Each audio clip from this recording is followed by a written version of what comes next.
Thomas the Tank Engine has worked his branch line for many years and knows it very well.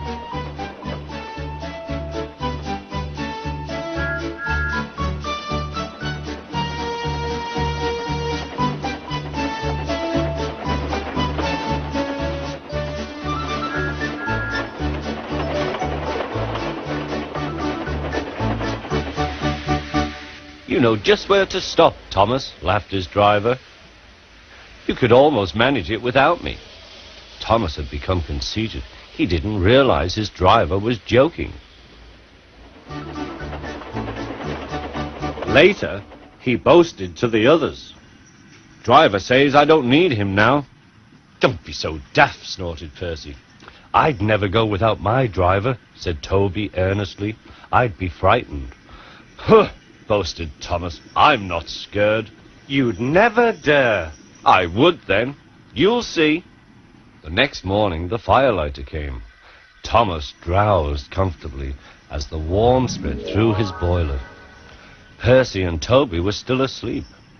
Thomas suddenly remembered. Silly stick in the muds, he chuckled. I'll show them. Driver said I could manage without him. I'll just go out.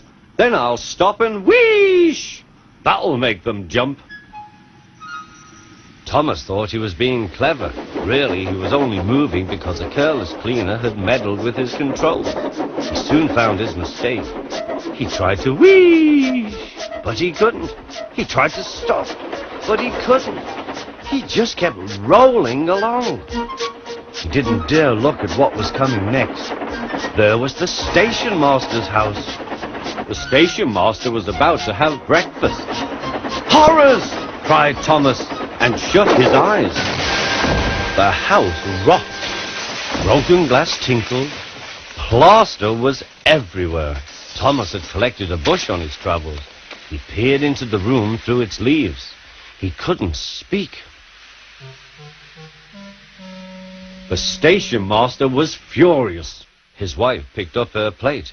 You miserable engine, she scolded. Just look what you've done to our breakfast. Now I shall have to cook some more. She banged the door.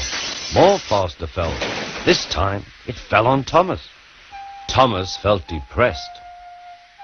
Workmen propped up the house with strong poles and laid rails through the garden. Meanwhile, Donald and Douglas arrived.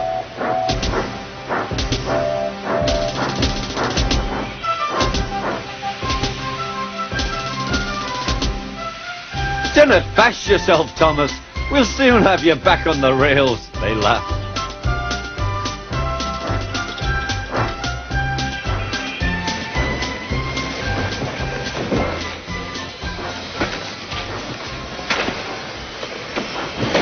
Donald and Douglas, puffing hard, managed to haul Thomas back to safety.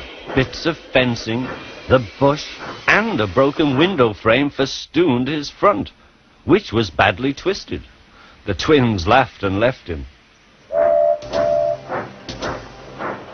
Thomas was in disgrace.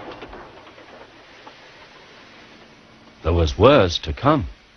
You are a very naughty engine. I know, sir. I'm sorry, sir. Thomas's voice was muffled behind his bush. You must go to the works and have your front mended. It will be a long